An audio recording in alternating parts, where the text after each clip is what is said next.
You're listening to the Back Porch Talk podcast. Danny and Jason had many discussions and debates on the back porch while making pivotal investment moves with assets.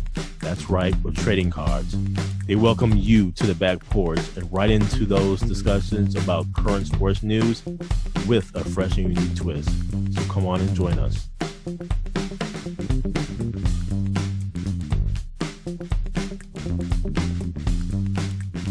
Welcome to the Back Porch Talk podcast. I'm your co-host, Jason. This is your co-host, Danny. Fans, we have a full show for you today. Look here. We're going to talk a little about these NFL playoffs. A little NBA talk, in particular about James Harden. Formula One, yes. You heard correctly. Formula One.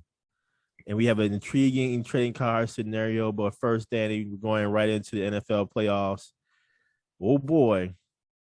We got a big one happening this weekend, man. Got some great matchups this weekend, and where Saturday you'll begin with the Cincinnati Bengals traveling to Nashville to take on the Tennessee Titans. Then you have the 49ers going into the cold of Lambeau Field, the frozen tundra, against the Green Bay Packers. Man, this is going to be interesting on Saturday, Danny. I'm actually really looking forward to this Cincinnati Bengals Titans game, man.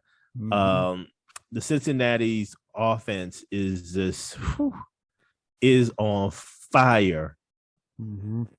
Is on fire. You have a young nucleus going against a veteran team, and a veteran team that is actually going to get Derrick Henry back on this weekend. So, man, this is going to be really, really an intriguing matchup. What say you, Danny?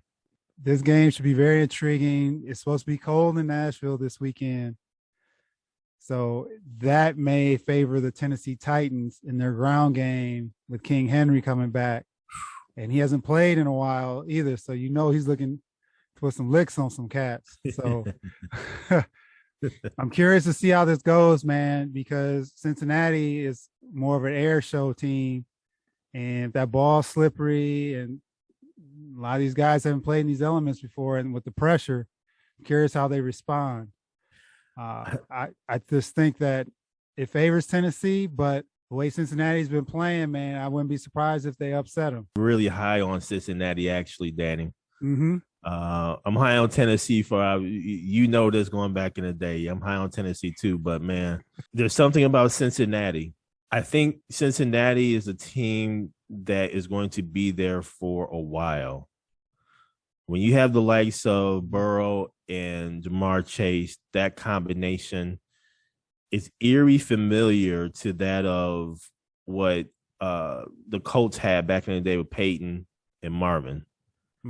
And I think what we're witnessing is the birth of, I'm going to say this, man. I think what we're witnessing is the birth of the Cincinnati Bengals having multiple cracks at it. At the conference championship, and even multiple cracks at the Super Bowl. So this is the beginning of it, man. I believe in the Cincinnati. I think Cincinnati is that good. I think they're that good. I mean, they're going to keep adding some pieces here and there to obviously improve the team. But when you have the nucleus of Jamar Chase and Joe Burrow, hey, man, that is something outstanding. So, man, I'm going to take – I'm calling an upset here, Danny. I'm calling an upset here. I'm going to Cincinnati on this one, man. I'm going to Cincinnati on this one. I can't argue. I think I'm going Tennessee, but I can't argue Cincinnati. And that's only on the mere fact of they're coming in. They played last week. The Titans got to get into a flow, getting Derrick Henry back into the offense. And if it gets into a shootout, that favors Cincinnati. But if it's a ground and pound, slow it down game, favors Tennessee. So I agree. Going Cincinnati, I can't argue that. I'm gonna pick Tennessee in this one. Okay. All right. Danny, this other game with the Packers and 49ers, look here, man. These teams played earlier in the season. I just think that Jimmy G is going to be found out in this game yet again. I think the Packers are going to expose Jimmy G. And so with that, I'm going Green Bay here, man. 49ers are coming into this cold. Mm-hmm. They're coming into this cold. Keep in mind, man, they played in week 3 where the Packers traveled to San Francisco. They edged San Francisco out last second field goal to make it 30-28 in the Packers' favor. And I'm going to give this to the Packers because of the cold. Okay. Because that they actually had an extra week. I think that's an extra week of healing that the team needs. I think we're going to experience a rust factor in the first quarter. If there's any time for the Niners to pounce on the Packers, it would be that first quarter. But I think the Packers are going to edge them out because I don't think Jimmy G is going to be able to really handle things. I can see him throwing a pick or two in this game, quite honestly. So, yeah, I'm going Packers on this one. What say you? Jimmy G is definitely a factor, and I do not believe in him at all. They, truth be told, they shouldn't even be in this round. The Cowboys had their chances last week, but we won't go into that right now. I do think, though, the cold is going to be a factor, and I don't know if San Fran has played in these type of conditions in a while. So that may play into this. The one thing that San Francisco has in their favor, though, is their running game and Kittle, which I don't know if Green Bay can. We'll see how that defense is, man, because sometimes they show up and then sometimes they just disappear. You keep shady, yeah. And Debo, the way Debo was running over cast last week, Debo Samuel, he is an X factor. So if Jimmy G's on his game, 49ers win this game. If he's off, I see Green Bay. The other key thing is there are a lot of injuries in that game for the 49ers last week on defense. Yes. Fred Warner got hurt. He hurt his knee. I don't know his status. I don't have it in front of me right now. Bosa was in concussion protocol, I believe. I think he practiced today. Okay. So I think he's good. And then I think one of their corners also got injured last week. So that right there is the advantage Green Bay, because if the 49ers defense is not up to snuff, their offense can't keep up with Green Bay. So, oh man, I just want to take the 49ers just because. Yeah, you got to take your Hail Green Bay out of it, man. I'm gonna say Green Bay wins. I think it'll be close, and I just don't trust Jimmy G in the pressure situation.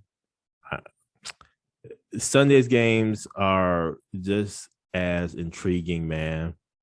Yeah, the Los Angeles Rams traveling to the Tampa Bay Buccaneers for a rematch in the season here. And then you also have later on that evening, Buffalo against Kansas City Chiefs.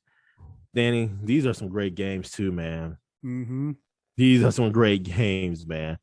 Let me just first start off with these Rams against Tampa Bay Buccaneers, the defending Super Bowl champions.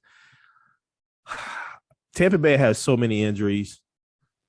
They have so many injuries, Danny, and I just feel that I don't know if Tampa Bay is going to be able to overcome these injuries. Yeah, they have Tom Brady. Tom Brady can only do so much. Tampa Bay has that great defense, though. I have to give them that. Yep. But, man, these Rams are really starting to come through, man. I think OBJ has found himself in this offense. And I don't think there's going to be anybody to really handle OBJ. But the question is, can Stafford get OBJ the ball? Because I have a sense that Tampa is going to really pound and rush on Matt Stafford. So there's going to have to be a lot of timing passes, a lot of hot passes. This is going to be a tough game because I think I can see this being a defensive battle too. Yes. But I'm going to LA Rams on this one, Danny. I'm going to upset. I think the injuries are just going to be too much for Tampa Bay to really handle here. What say you? This is where the Rams should win this game on paper. They should definitely win this game on paper. The Buccaneers, like you said, are beat up. They're missing a lot of their offense. And the way the Rams defense played against Arizona last Monday night, if they're coming at Tom Brady like that, they should definitely win this game. I'm just hesitant because of Matt Stafford and being in this scenario, how he's going to perform. I'm going to go with the Rams. Nope, I'm going to go against it. I'm going to go the Buccaneers. I'm going to take the Buccaneers. I think it's an upset if the Buccaneers beat the Rams, honestly. The Rams should win this game. But there's just something about Matt Stafford that I'm just not there on, man. And he has all the weapons. He has a great defense behind him. There's no way they should lose this game. There's something about Tom Brady. I'm going to go with Tampa Bay. These are some hard games, man. These are some hard games. I'm struggling. There have been some hard games so far, but, man, this next one and the last one, Buffalo's traveling to Kansas City. Josh Allen against Patrick Mahomes. I think Buffalo wants some get back. I'm leaning towards Buffalo on this one, man. I don't think the Buffalo Bills are going to come out timid. I think they're going to really come out with the mindset of being aggressive. And when realizing the opportunity is before them and realizing the chance to get back on Kansas City is right before them at home in Kansas City. I'm going Buffalo, man. And this is going to be a really, really close game. And I can even see this game going into overtime. I'm going Buffalo. What say you? Jason, the way Buffalo played last week and how they exposed New England's defense, and New England's defense is better than Kansas City's. It could have been them being at home too, right? Because they do play really well at home. But Josh Allen and that offense is hitting on all cylinders. We talked about this before the playoffs started, how they're trending. They're trending up. And Kansas City, man, there's just something off about them. I can't put my finger on it where like they're winning these games, but it's not the way they've won them in the past, where it's convincing. They look confident. They kind of look shaky. Well, I'm going to say, let me interject here, Danny. I think they've been found out. The NFL, the rest of the teams, they've had a couple of off seasons to really look at some tape on them, and they've been found out. So instead of all the quick strikes that they had last year in their offense, they're more so going methodically down the field. And they're taking their time and just taking what the defense, what they always say, taking what the defense gives them, right? That's what I think that's what the difference is. Man, I hate to bet against Patrick Mahomes and Andy Reid because I really want to see them do well. So you know what? I'm gonna go contrary. I'm gonna go chalk. I'm gonna go the Kansas City Chiefs just to make it interesting. Okay. I think this is one of those things where, like, Buffalo played a flawless game last week. Like, they scored touchdowns on every possession. A couple turnovers. Do they start questioning themselves? I'm going to go with Kansas City. In this case, just to make it fun, I'm going to go Kansas City. In my scenario, I would have the Rams going to Lambeau. And let me just say, this is the matchup I am extremely nervous about for Green Bay. Because the Rams have played in Green Bay, I want to say 3 times in the past 2 years, which includes a playoff. So to me, I think the Rams are, I want to say that they're used to the cold, but they know what to expect from the cold. And that game, I can honestly, I hate to say this, man, as a Packers fan, I can see the Rams actually getting the Packers on this one. I really can. My other AFC scenario, it would be what? The Cincinnati Bengals and Buffalo Bills. Yep. I would have to go Buffalo on that one because I think they would be playing in Buffalo. Yes. There's no telling with the snow and the treacherous weather, and I would have to pick Buffalo on that one. And now, Danny, just a little NBA talk here about James Harden. Why don't you go ahead and open us up on that one? So, Jason, there was a report this week out of Bleacher Report that James Harden is open to leaving the Brooklyn Nets. If we go back last year, James Harden was pining to get out of Houston to get to play with Kyrie and KD. I mean, he put up a stink. He came in the camp, didn't give two cares about the Houston Rockets and that team. And eventually got his wish. He got to get the move to Brooklyn. And now, where they sit, they're in the 2 seed. But Kyrie hasn't played. There hasn't been consistency with the roster. There have been a lot of injuries, COVID, everything. Every other team, NBA team is running into, right? Mm-hmm. So, that being said, how does Brooklyn play this? So he has a player option coming up, $47.4 million player option, which he could opt out of, right? And go for that big payday, probably his last big payday, in his prime, because he's 32, and move on and sign that long-term deal with someone else. With that news, man, what do you think about Harden and his long-term and any trade scenarios? I think Harden would be right in wanting to get traded. With the way that the Brooklyn Nets have been handled, and I'm saying this, handled actually by Kyrie, Harden has every right to go ahead and explore his options.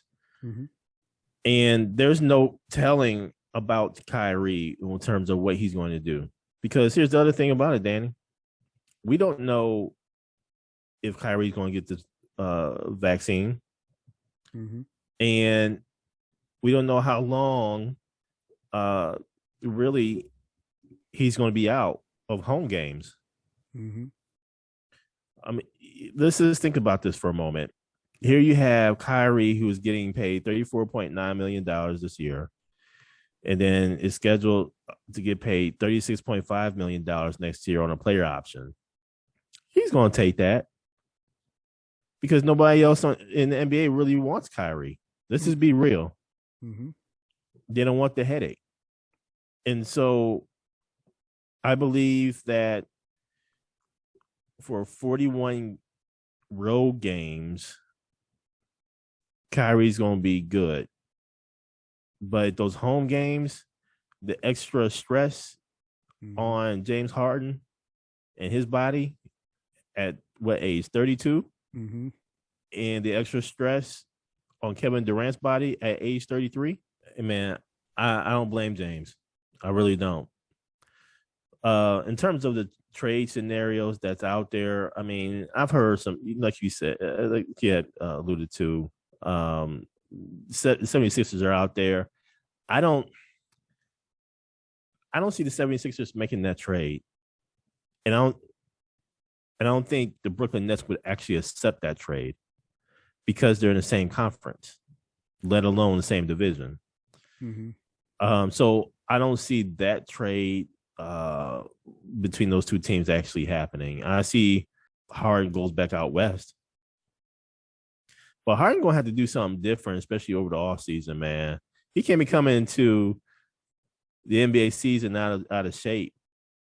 Teams going to be relying upon, a fast start. And we're seeing that in the Eastern Conference, and where you have a lot of teams from the 1 through 5, 6, 7 positions, just a few games from each other. So I think Harden's going to have to look at something different in the offseason, quite honestly, to have a quicker start and everything. But this is going to be interesting. But I think he's going to go back out west.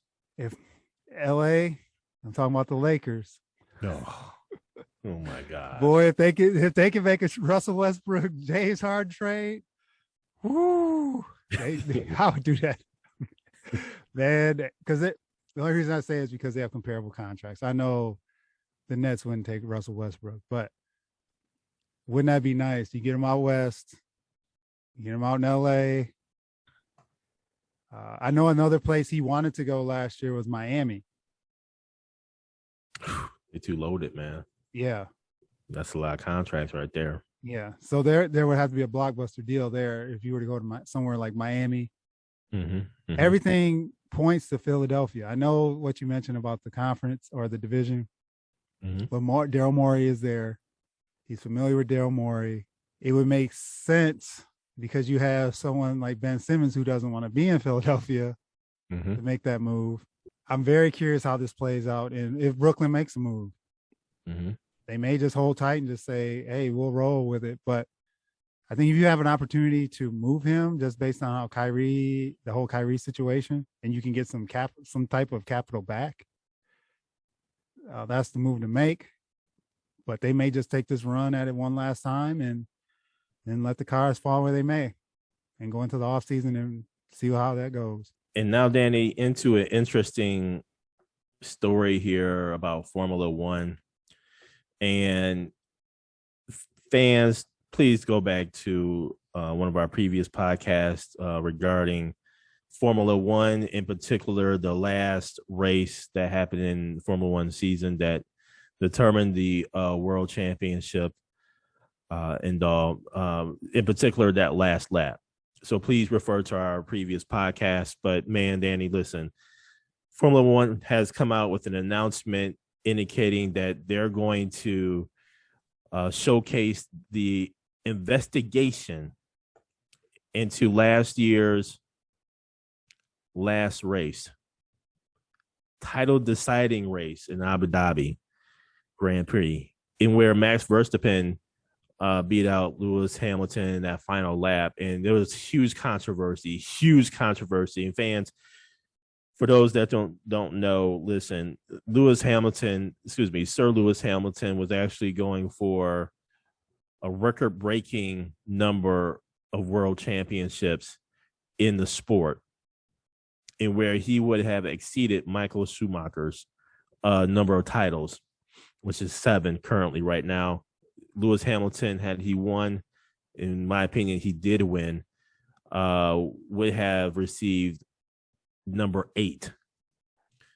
And the announcement, again, that they're going to make is what happened in that last lap.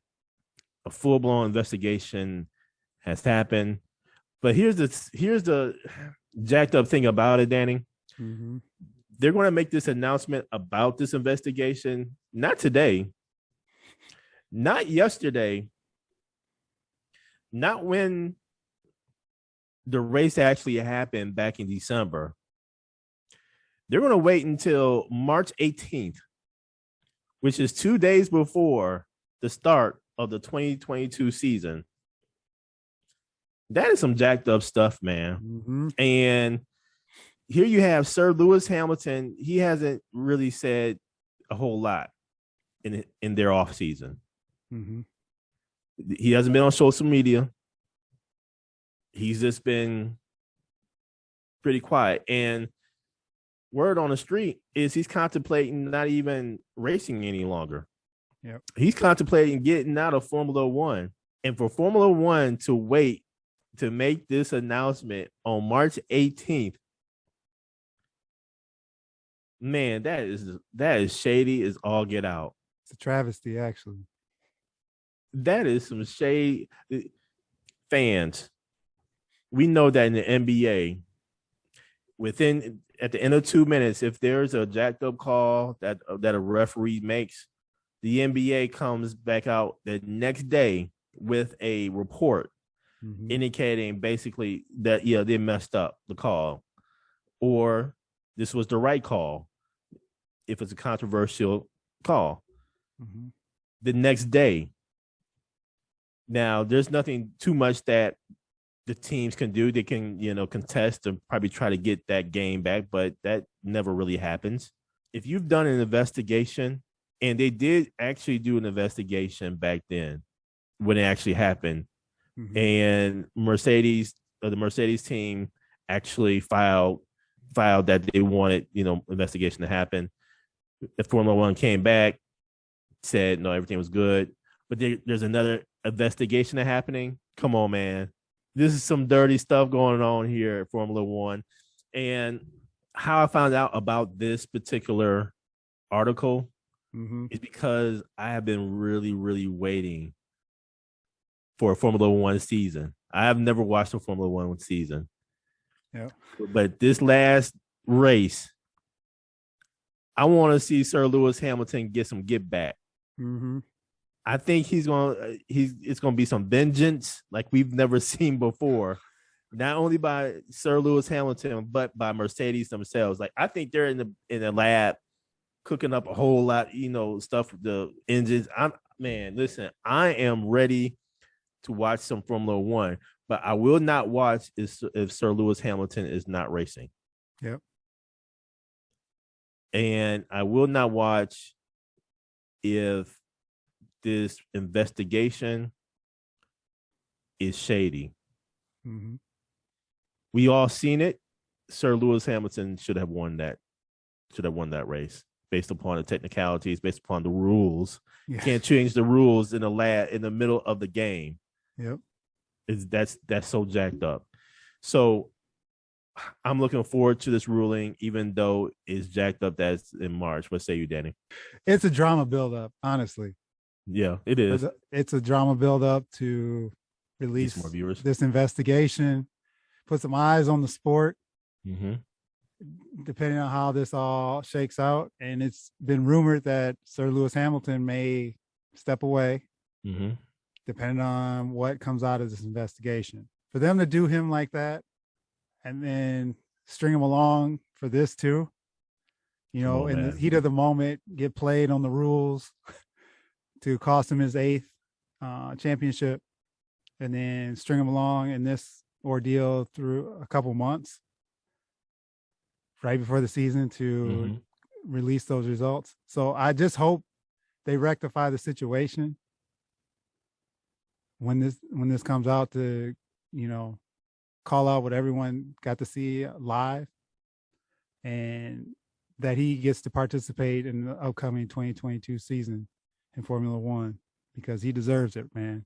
Because he's right there. He should be the all-time great. He got stripped of that, so hopefully they rectify it and he gets his shot and he comes back and gets number 8. There is rumors that Mercedes and Lewis Hamilton would like to have Formula One to take some action, significant action, to really remove the race director and to make some changes here. And I believe Formula One is going to have this discussion really with the likes of the rest of the drivers themselves. Now, the ruling is hinging upon, again, what Lewis Hamilton is going to do in the future. Yep. And so, man, this is intriguing. So we'll see what happens. And now, Danny, on to our interesting trading card scenario. Who we got?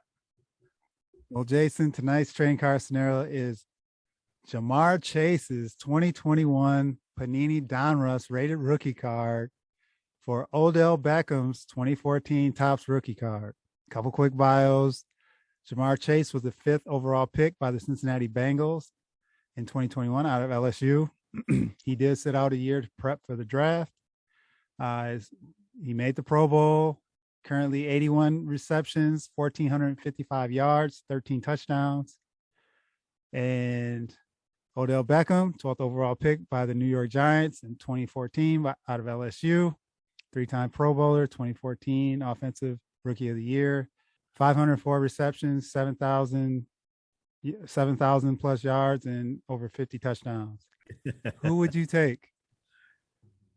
Danny, this is a very intriguing research find here. And let me just say, the fans know where I'm going with this, man. Let's take it back to LSU.